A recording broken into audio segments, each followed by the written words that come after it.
Good morning बच्चों। Class 9th chapter 9th सिक्ता सेतु है। सिक्ता सेतु का मतलब होता है रेत का पुल। प्रस्तुतः नाट्यांशः देव सोमदेव विरचितः कथाचरितसागरः इत्यस्य सप्तमध्यायोपरि आधारितो अस्ति। प्रस्तुत नाट्यांश सोमदेव रचित कथा सरितसागर के सप्तम अध्याय पर आधारित है। अस्मिन् नाट्यांशे तपस्या विद्यां प्राप्तुं यत्नशीलः कश्चित् तपोदत्त नामकः कुमार चित्रितः अस्ति। यहाँ तपोबल से विद्या पाने के लिए प्रयत्नशील तपोदत्त नामक एक बालक की कथा का वर्णन है। तस्य मार्गदर्शनाय पुरुषवेशधारी देवराज इंद्रः तत्र आगतवान्। उसके समुचित मार्गदर्शन के लिए वेश बदलकर इंद्र उसके पास आते हैं। तत्र आगत्य देवराजः सिकताभिः सेतुनिर्माणार्थं प्रयतते और पास ही की गंगा में बालू से सेतु निर्माण के कार्य में लग जाते हैं, यानी रेत के ब्रिज बनाने लग जाते हैं। एतद् दृष्ट्वा तपोदत्तः प्रहसन् वदति किमर्थ वो। उन्हें वैसा देखकर तपोदत्त उनका उपहास यानी मजाक उड़ाता है और कहता है किमर्थ वो बालुकाभिः जलबंधं निर्मासि। अरे किस लिए गंगा के जल में व्यर्थ ही बालू से पुल बनाने का प्रयत्न कर रहे हो। ततो देवराज प्रतिवक्ति यद यद अध्ययनं श्रवणं पठनं विना यदि त्वं विद्या प्राप्तुं शक्नोषि तदा अहमपि बालुकाभिः सेतु निर्माणं कर्तुं शक्नोमि। तो वह देवराज इंद्र उसे कहते हैं कि प्रतिवक्ति यद यद अध्ययनं श्रवणम पठनम विना, यदि पढ़ने सुनने और अक्षरों की लिपि के अभ्यास के बिना विद्या प्राप्त न तो शक्नोषि तदा अहमपि बालुकाभिः सेतु निर्माणं कर्तुं शक्नोमि। अक्षरों की लिपि के अभ्यास के बिना तुम विद्या प्राप्त कर सकते हो, तो मैं बालू से पुल अवश्य ही बना सकता हूँ। देवराजस्य अभिप्रायः ज्ञात्वा तपोदत्तः विद्याप्राप्तिकामः गुरुकुलं गतवान्। देवराज से यानी इंद्र से ज्ञान प्राप्त करके वह गुरुकुल में विद्या प्राप्त करने जाता है। अब यहाँ नाटक शुरू होता है। ततः प्रविशति तपस्यारतः तपोदत्तः। उसके बाद प्रवेश करता है तपस्या में लगा हुआ तपोदत्त। यह नाटक का कोई भाग है जो बीच में शुरू हुआ है और वह बोलता है कि इसके बाद तपोदत्त तपस्या में लगा हुआ प्रवेश करता है। तपोदत्त कहता है अहमस्मि तपोदत्तः, मैं तपोदत्त हूँ। बाल्यः पितृचरणे कलेशमानोऽपि विद्यां नाधीतवानस्मि। वह कहता है कि बचपन में बाल्य यानी बचपन में पितृचरण पिता के पैरों से मुझे कलेशमानोऽपि यानी मुझे मार पड़ी, विद्या न अधीतवानस्मि जिससे भी मैंने फिर भी पढ़ाई नहीं की। तस्मात् सर्वैः कुटुम्बिनः मित्रैः ज्ञातिजनैश्च गृहीतोऽभवम्। इसीलिए सभी कुटुम्बी यानी मेरे परिवार वाले, मित्र यानी मेरे मित्र और रिश्तेदार मुझसे निंदित किया, मुझे अपमानित किया। मैंने इतने कलेश यानी पिता से मार खाने के बाद भी विद्या प्राप्त नहीं की, फिर तो मेरे परिवारजनों मेरे मित्र ने मेरा अपमान किया। ऊर्ध्वनिः श्वस्य, और एक बड़ी सांस लेकर हा विधे किम इदं मया कृतम्। हे ईश्वर, मैंने यह क्या किया। कीदृशी दुर्बुद्धि आसीत् तदा, कैसे वह मेरी बुरी सोच थी। एतदपि न चिंतयत्, इतना भी मैंने नहीं सोचा। हा विधे परिधाने अलंकारे भूषितो अपि न शोभते नरो निर्माण भोगी सभायां यदि वा गृहे। वह कहता है कि परिधाने अलंकारे यानी परिधान, कितने भी अलंकार, ऐसा मनुष्य जिसने कितने भी अलंकार से सुशोभित हुआ हो, नरो निर्माण भोगी सभायाम यदि वा गृहे। नरो निर्माण यानी कि घर में, सभा में वह सुशोभित नहीं होता। जिसके पास विद्या नहीं होती वह घर में या सभा में कहीं पर भी सुशोभित नहीं होता है। वह कहता है कि ऐसा मनुष्य जिसने विद्या प्राप्त नहीं की मगर वह बहुत अलंकारों से सजाया गया है, ऐसा व्यक्ति घर में, सभा में सुशोभित नहीं होता है। किंचित विमर्श्य, कुछ सोचकर, भवतु किम एतेन, ऐसा सोचकर क्या फ़ायदा है अब, दिवसे मार्ग भ्रांतः संध्या यावद, दिवसे यानी दिन में, मार्ग भ्रांत जो रास्ते को भूल जाए, और संध्या यावद यानी शाम को घर आ जाए, यदि ग्रह मुपेति तदपि वरम, घर आ जाए, नाशो भ्रांतो मन्यते, तो भी अच्छा है, उसे भूला नहीं कहा जाता है।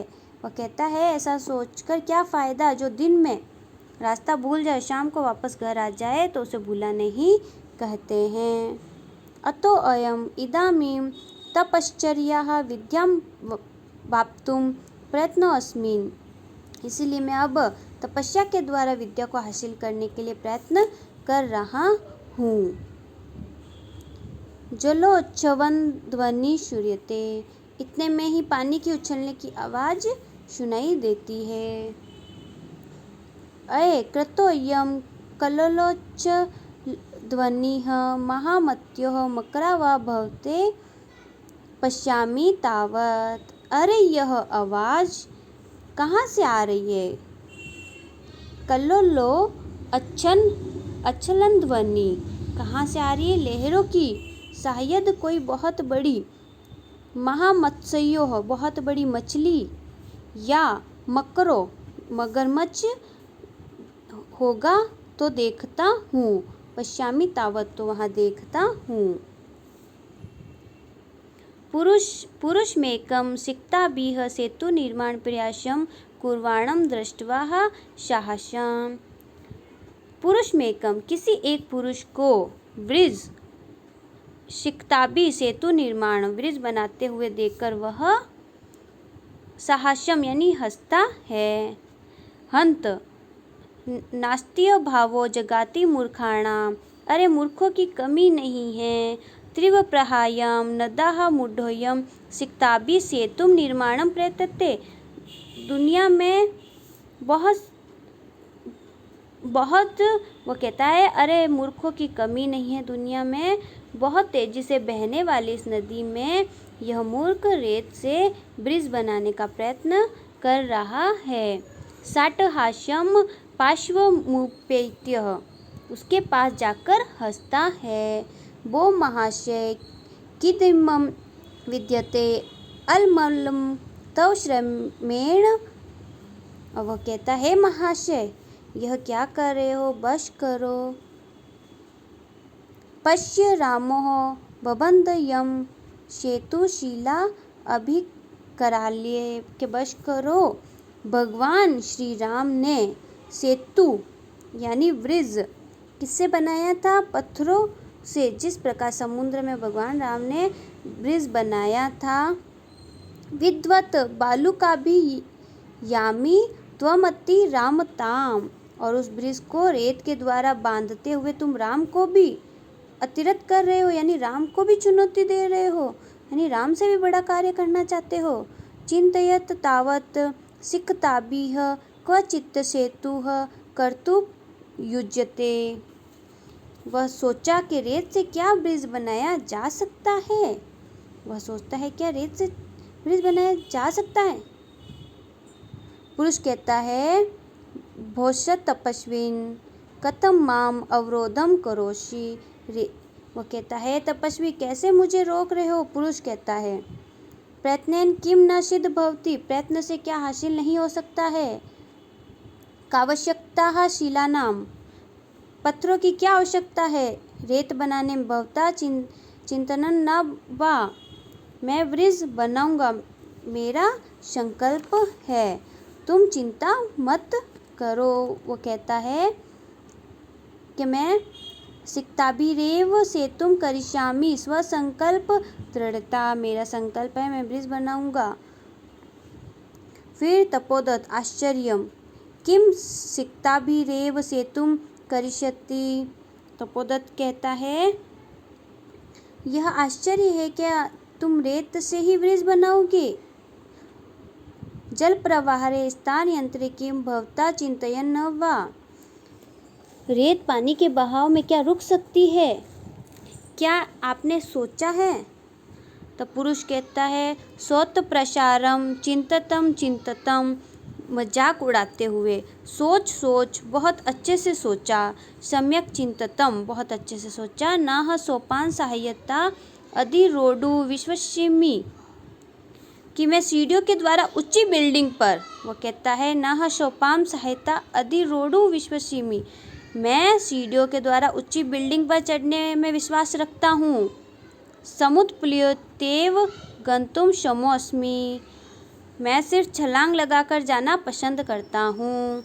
तपोदत्त स्वंग्यम, मुंह बनाकर, साधु साधु आजन्येव प्रतिक्राशित, बहुत बढ़िया बहुत अच्छा, तुम हनुमान भी अतिक्रमण कर रहे हो, यानी तुम हनुमान से भी आगे जाना चाहते हो। जिस प्रकार हनुमान उड़कर एक जगह से दूसरी जगह जा सकते हैं, तुम वैसा प्रयत्न करना चाहते हो। पुरुष सविमर्शम, थोड़ा सोचकर, कोत्र संदेशः किश्च, इसमें क्या संदेश है। वह कहता है विना लिप्स्य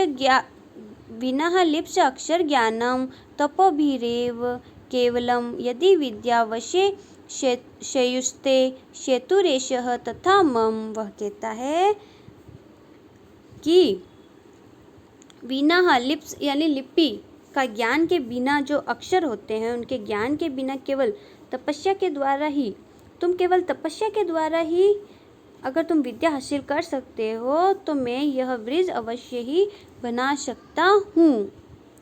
तपोदत्त कहता है स्वलक्ष्यम आत्मगतम, लज्जापूर्वक मन में सोचता है,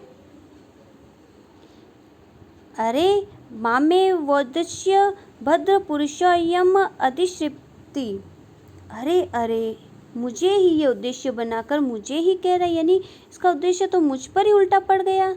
नूनम सत्यमत्र पश्यामि, तो मैं इसमें सच्चाई देख रहा हूँ, पर ये जो कह रहा है वो सच्चाई है। अक्षर ज्ञानम विनेव वेदुष्यम वाप्तुम अभिलषामि, कि अक्षर ज्ञान के बिना विदूषक नहीं बन सकते हैं। तदीयम भगवत्याः शारदाया अवमाननाः, देवी सरस्वती का यह मानना है, गुरुगृहं गत्वैव विद्याभ्यासो मया करणीयः, गुरु के घर जाकर ही विद्या ज्ञान प्राप्त कर सकते हैं। पुरुषार्थेरेव लक्ष्यम प्राप्यते, मेहनत से ही लक्ष्य की प्राप्ति हो सकती है। प्रकाशम, अब वह बाहर बोलता है, पहले मन में सोचा इतना सब कुछ, अब वह बाहर बोलता है। वो नरोत्तम, हे श्रेष्ठ नर पुरुष, न हम जाने यत कोपि भवान, मैं नहीं जानता परंतु भवदीह उन्मिलम में नयन युगलम, पर मेरी आंखें खोली केवल तपस्या से, तपोमात्रेण विद्यां वाप्तुं प्रयत्नमाना अहम अपि सिक्ताभिरेव, केवल तपस्या से ज्ञान प्राप्त करने के लिए प्रयत्न करना वाला मैं भी सेतु निर्माण प्रयासम करोमि, मैं भी रेत से ब्रिज बनाने का निर्माण ही कर रहा था। वह कह रहा है कि मैं भी आपके जैसे ही मूर्खपूर्ण कार्य कर रहा था, केवल तपस्या से विद्या हासिल नहीं होती है। जैसे आप ब्रिज बना रहे थे रेत से, वैसे ही यह कार्य भी रेत से ब्रिज बनाने के समान ही था। तदिदानीं विद्या अध्ययनाय गुरुकुलमेव गच्छामि। वह कहता है विद्या प्राप्त करने के लिए गुरुकुल जाता हूँ। सप्रणाम गच्छति, प्रणाम करके वह चला जाता है। तो इस पाठ से हमें ये शिक्षा प्राप्त होती है कि हमें बिना मेहनत के, बिना प्रयास के विद्या कभी हासिल नहीं हो सकती है। जिस प्रकार से रेत से ब्रिज नहीं बनाया जा सकता, उसी तरह विद्या तपस्या से नहीं बल्कि मेहनत से प्राप्त होती है।